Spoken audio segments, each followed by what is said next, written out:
जय हिंद। आईने हिंदी के एक नए एपिसोड में आपका स्वागत है और इस वीडियो में हम बात करने वाले हैं भारत के तपस अनमैन एरियल व्हीकल के बारे में। दोस्तों, हाल ही में हमने देखा था कि डीआरडीओ के द्वारा तपस का एक ट्रायल आयोजित किया गया था जहां पर उसने अपनी C2 कैपेबिलिटीज़ को प्रदर्शित किया था। लेकिन अभी एक बड़ी अपडेट तपस को लेकर के आ रही है जहां पर कहा जा रहा है कि ATR चित्रदुर्गा में तपस ने अपनी 200वीं उड़ान कंप्लीट कर ली है और ये उड़ान पूर्णतः सफल रही है। तपस को लेकर के ये कहा जा रहा है कि अब ये पूरी तरीके से यूज़र ट्रायल्स के लिए तैयार है और संभावित है कि वर्ष 2024 के अंत तक इसका जो यूज़र ट्रायल है वो कंप्लीट भी हो जाएगा और वो वर्ष 2025 में इसका एक बड़ा ऑर्डर प्लेस किया जाएगा। इनिशियली बताया जा रहा है कि 76 की संख्या में तपस अनमैन एरियल व्हीकल का जो ऑर्डर है वो प्लेस किया जाएगा, लेकिन आने वाले समय में रिक्वायरमेंट के हिसाब से इन ड्रोन्स के ऑर्डर में जो वृद्धि है वो हो सकती है। हाल ही में तपस ने अपने टेस्ट के दौरान जो C2 कैपेबिलिटी है उसको प्रदर्शित किया था और उसके बाद इसकी जो विश्वसनीयता है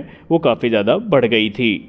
तपस एक medium altitude long endurance unmanned aerial vehicle है, जिसका मतलब ये है कि इसका इस्तेमाल सिर्फ सर्विलेंस मिशन के लिए नहीं किया जा सकता। यानी हम ये कह लें कि इसका इस्तेमाल सिर्फ लैंड सर्विलेंस के लिए नहीं किया जा सकता, बल्कि इसका जो इस्तेमाल है वो ISR मिशंस को भी पूरा करने के लिए किया जा सकता है। और अच्छी बात यह है कि इसको कंट्रोल करने के लिए इंडियन नेवल वॉरशिप्स का भी इस्तेमाल किया जा सकता है, जिसमें जो शिप डेटा टर्मिनल्स है वो इंस्टॉल किए जाते हैं। हम सब एक बात अच्छे से जानते हैं कि भारतीय नौसेना इस समय तकरीबन 15 की संख्या में MQ-9 सी गार्डियंस को एक्वायर कर रही है, जो कि हाई एल्टीट्यूड लॉन्ग एंड्योरेंस के ड्रोन हैं। लेकिन एक्सपर्ट्स ये मानते हैं कि इन high altitude long endurance drone के साथ तपस का जो इंडक्शन है वो एक सप्लीमेंट का काम करेगा, क्योंकि एक तरफ जहां MQ-9 high altitude long endurance drone है तो वहीं तपस हमारा medium altitude long endurance drone होगा, जो कि भारतीय नौसेना की जो सर्च रिकॉनेसेंस और इंटेलिजेंस गैदरिंग कैपेबिलिटी है उसको काफ़ी ज़्यादा इन्हेंस कर देगा। अपने इस टेस्ट के दौरान अगर आप गौर से देखेंगे तो तपस के बेली में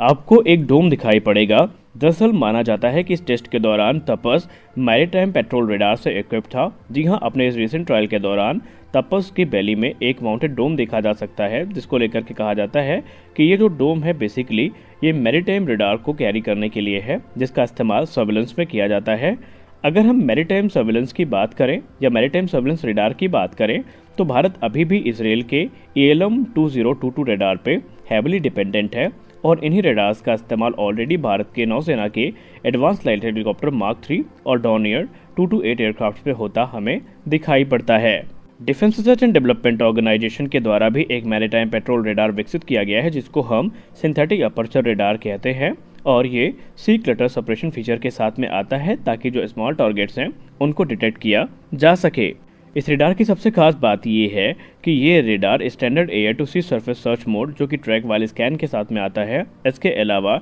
एक हाई रेजोल्यूशन रेंज सिग्नेचर और ISR इमेज को भी प्रोवाइड करता है, जिसके बाद यूज़र के लिए इंटरसेप्टेड टारगेट को क्लासीफाई करना और भी ज़्यादा आसान हो जाता है। इस रेडार का इस्तेमाल एयर टू एयर मोड में भी किया जा सकता है, जिसके बाद ये टारगेट को ट्रैक और डिटेक्ट कर सकता है। और इस रेडार में सबसे खास बात ये है कि हमें इसमें एडिशनल वेदर और बीकन मोड्स भी देखने को मिलते हैं। दूसरी बात, ये रेडार कितना खास है इस बात का अंदाजा इसी से लगा सकते हैं कि चाहे बेली माउंटेड या फिर चिन माउंटेड कॉन्फ़िगरेशन हो, ये 360 डिग्री एज़िमुथ पे जो कवरेज है वो हमें प्रदान करता है। ये रेडार बेसिकली इलेक्ट्रोमैग्नेटिक पल्सेस को जनरेट करता है जो कि ओशन सरफेस पर इल्यूमिनेट करती हैं और ये जो रेडार पल्सेस होती हैं ये बेसिकली कैपिलरी वेव्स जो कि विंड्स के द्वारा क्रिएट होती हैं सरफेस पे, उनसे रिफ्लेक्ट होती है और ये जो रिफ्लेक्टेड सिग्नल है बाद में प्रोसेस किया जाता है एक इमेज में, जहाँ पर जो क्लीन सी होता है वो ग्रे बैकग्राउंड में अपीयर होता है और जो ऑयल स्पिल्स होती हैं वो हमें डार्क बैकग्राउंड में दिखाई पड़ती हैं और जो वेसल्स होती हैं या फिर दूसरे जो वहाँ पर कह सकते हैं शिप्स होती हैं वो हमें ब्राइट स्पॉट के तौर पर दिखाई पड़ती हैं।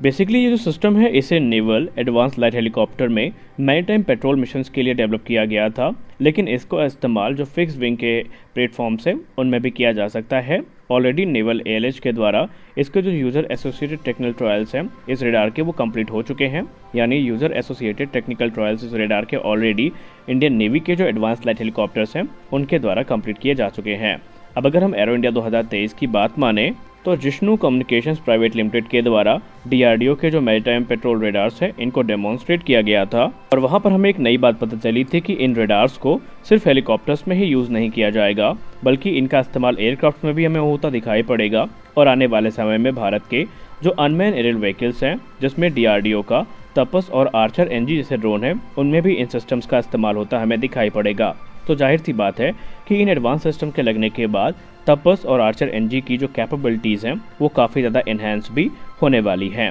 अब आइए बात कर लेते हैं तपस के दूसरे सेंसर्स के बारे में जो कि इसे काफ़ी ज़्यादा खास बना देती हैं।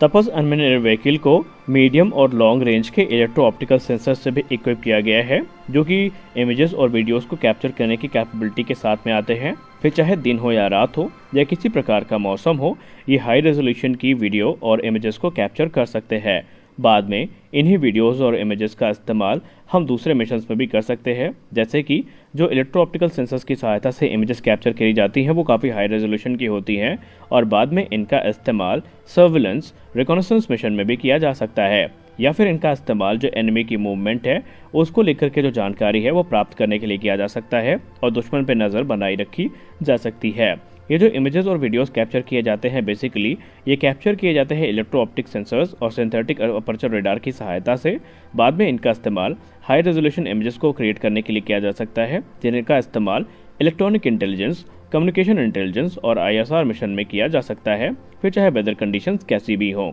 तो आज के इस वीडियो में हमने बात करी तपस के बारे में। अब एक सबसे बड़ा सवाल यहाँ पर यह है कि तपस के जो ऑर्डर्स हैं वो कब हमें देखने को मिलेंगे, क्योंकि कहा तो जा रहा है कि तकरीबन 150 से ज़्यादा की संख्या में इन ड्रोन्स का ऑर्डर प्लेस किया जाएगा। तो जी हाँ, तपस अपने डेवलपमेंटल ट्रायल्स के फाइनल स्टेजेस में लगभग पहुँच चुका है और बहुत जल्दी हमें एक जो बड़ा ऑर्डर है ये इंडियन आर्म फोर्सेस से देखने को मिलेगा। अब एक चीज़ जो हमसे काफ़ी ज़्यादा पूछी जाती है कि जब हमारे पास तपस जैसे ड्रोन्स हैं, आर्चर एनजी जैसे ड्रोन हैं, तो हम MQ-9 प्रेडेटर्स को क्यों खरीद रहे हैं जो कि हमें काफ़ी महंगे पड़ते हैं। दोस्तों वैसे तो ये कोई प्रश्न ही नहीं है पूछने वाला, लेकिन फिर भी अगर हम आसान शब्दों में बात करें तो ये दोनों अलग कैटेगरी के ड्रोन हैं। तपस एक medium altitude long endurance drone है जिसको हम मेल कैटेगरी कहते हैं। वहीं MQ-9 सी गार्डियन या MQ-9 प्रेडेटर की बात करें तो वो हेल क्लास यानी हाई एल्टीट्यूड लॉन्ग एंड्योरेंस का ड्रोन है। वो अपने साथ एक मैसिव पेलोड को कैरी कर सकता है और उसके पास जो कैपेबिलिटीज़ हैं वो काफ़ी ज़्यादा अच्छी हैं। हाँ, अगर हम दोनों ड्रोन्स का इस्तेमाल करें यानी MQ-9 और तपस का इस्तेमाल करें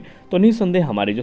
ISR कैपेबिलिटी है वो काफ़ी ज़्यादा बढ़ सकती है। हालांकि तपस का एक वेपनाइज्ड वेरिएंट भी तैयार किया जाएगा आने वाले समय में और MQ-9 तो आपको पता ही है कि सबसे घातक हथियारों को भी कैरी कर सकता है। तो आज के अपने इस वीडियो में बस इतना ही। मिलते हैं अगले वीडियो में कुछ और अपडेट्स के साथ, तब तक के लिए जय हिंद।